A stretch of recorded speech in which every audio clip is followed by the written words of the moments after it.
14-ാമൻ പാപ്പായുടെ സ്ഥാനാരോഹണ ബലിയിൽ US vice പ്രസിഡന്റും സംഘവും പങ്കെടുക്കും.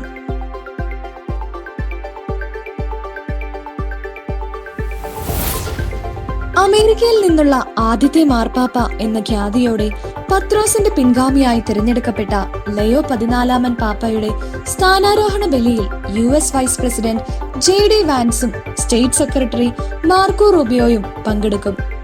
അടിയുറച്ച കത്തോലിക്ക വിശ്വാസികളായ ഇരുവരോടും ഒപ്പം മറ്റ് അമേരിക്കൻ പ്രതിനിധികളും പങ്കെടുക്കുന്നുണ്ട്.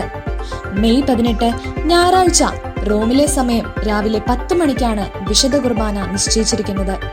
ഏപ്രിൽ 20-നാണ് വാൻസ് അവസാനമായി വത്തിക്കാനിലെത്തിയത്. ഫ്രാൻസിസ് പാപ്പായെ അവസാനമായി കണ്ട ലോക നേതാവ് അമേരിക്കൻ വൈസ് പ്രസിഡന്റായ വാൻസ് ആയിരുന്നു.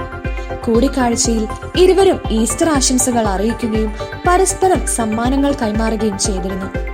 ഏപ്രിൽ 26-ന് ഫ്രാൻസിസ് പാപ്പായുടെ മൃതസംസ്കാര ചടങ്ങിൽ പങ്കെടുക്കുന്നതിനാണ് പ്രസിഡന്റ് ഡൊണാൾഡ് ട്രംപ് അവസാനമായി വത്തിക്കാനിലെത്തിയത്. 2013-ൽ ഫ്രാൻസിസ് മാർപ്പാപ്പ പാപ്പയായി ഉയർത്തപ്പെട്ടപ്പോൾ അദ്ദേഹത്തിന്റെ ഉദ്ഘാടന കുർബാനയ്ക്കുള്ള അമേരിക്കൻ പ്രതിനിധി സംഘത്തെയും നയിച്ചത് അന്നത്തെ വൈസ് പ്രസിഡന്റ് ആയിരുന്ന ജോ ബൈഡൻ ആയിരുന്നു.